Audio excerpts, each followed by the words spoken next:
Здравейте, аз се казвам Станислава Калинова. Добре дошли на моята страница Кабинет за терапевтична работа и консултации на деца и родители до тинейджърска възраст. Занимавам се с широк спектър от проблеми, които имат децата от 0 до навършване на тинейджърство. Но двете основни, всъщност трите основни теми, с които се занимавам, това са аутистичния спектър и деца с проблеми в развитието. Другият проблем са тинейджерите, които имат експериментална употреба с психоактивни вещества. И третият проблем е агресивното поведение. Това са три основни широки проблеми, които интересуват най-често родителите. Но днес всъщност няма да говоря толкова за тези проблеми. Ще започна, по-скоро ще довърша темата, свързана с тревожността на майката, защото темата за тревожността е основна и много преди да се появят тези симптоми, като агресия, като аутизъм, като употреба на някакви вещества. Тоест всичко започва много преди да се появи симптома, с който вече води детето в моя кабинет. И сега ще очертая няколко неща, които са които погледнати общо, всъщност очертават клиниката на една тревожност, когато става въпрос за майка. Първо, в клиниката на майките, тревожните майки, винаги се наблюдават около 5 основни фактора. Първият е, че една тревожна майка, която по принцип е тревожна или има някакви основания да е тревожна по отношение на детето си, да речем това е първо дете или има сложна бременност, трудно раждане, проблем в семейството, това прави една майка тревожна. Кое е първото нещо, което прави, за да може тя да събере тази тревожност? Те започва да гледа бебето си по учебник. Това само по себе си не е чак толкова лошо, но защо е симптом на тревожност? Защото когато бебето не се е събудило на третия час, пък трябва да се събуди да яде, всъщност майката започва да го буди, за да може то да яде точно на третия час, а не на четвъртия, когато ще се събуди наистина. Или още преди да се е събудило, то се събужда точно в определено време и тя вече е направила храната и му е бутнала в устата. Тоест не позволява на бебето да се разплаче, да си я поиска тая храна или нещо друго да направи, за да може да я повика, да започне тяхната комуникация. Захранване, абсолютно всичко става по учебник.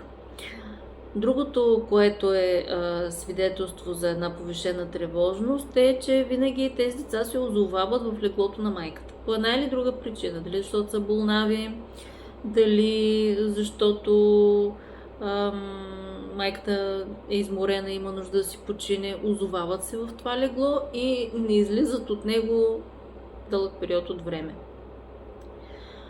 Третото е, че тези майки винаги четат много и са много информирани. Това изобщо не е лошо, когато една майка търси информация за проблемите със своето дете.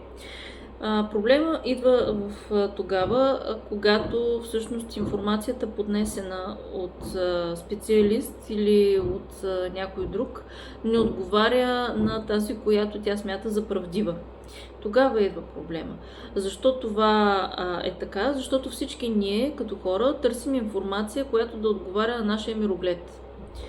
Ако информацията, която ни дава интернет или информацията, която ни дава някоя друг източник, не отговаря на нашето виждане за развитие на болестта или за нещо друго, всъщност ние отхвърляме тази информация или за развитие на психиката.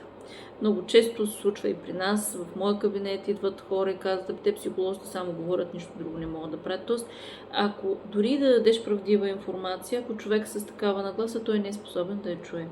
Затова казвам, че тези майки търсят информация и това не е лошо. Лошо обаче, когато не са склонни да чуят мнение различно от тяхното и да се замислят дали всъщност няма някаква логика в това мнение. това вече става проблем за една такава майка. Другото е, че детето почти не ходи на ясла или на детска градина.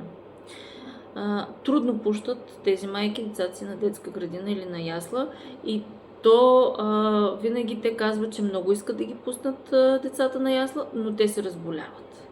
Разболява се това дете от някакъв вирус, сезонен или нещо друго и 1-2 седмици, понякога и 3 се стои вкъщи с закрепване.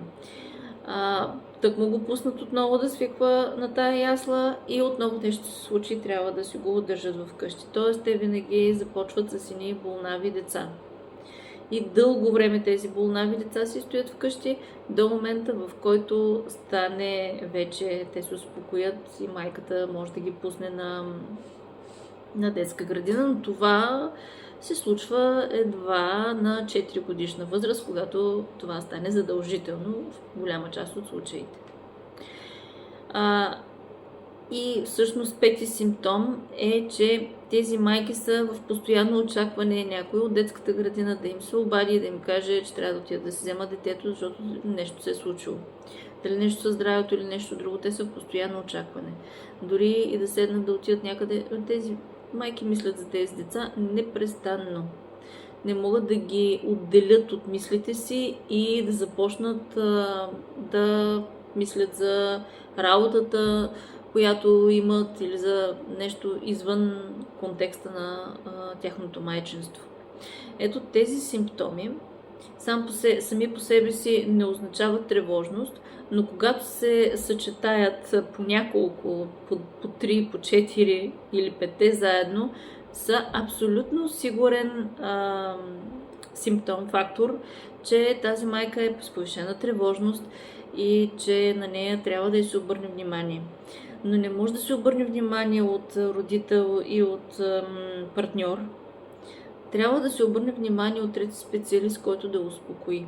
Винаги успокояването на тревожността идва от трети, който не е близък до семейството. Не познава тази жена от преди това и може да оцени ситуацията, в която тя се намира тук и сега и проблема на нейното дете тук и сега. А не, то по принцип е така, аз познавам нейната история и така нататък. Това обикновено по-скоро има обратен ефект върху самата жена и може да задълбочи нейната тревожност, вместо да я успокои. Благодаря ви за вниманието.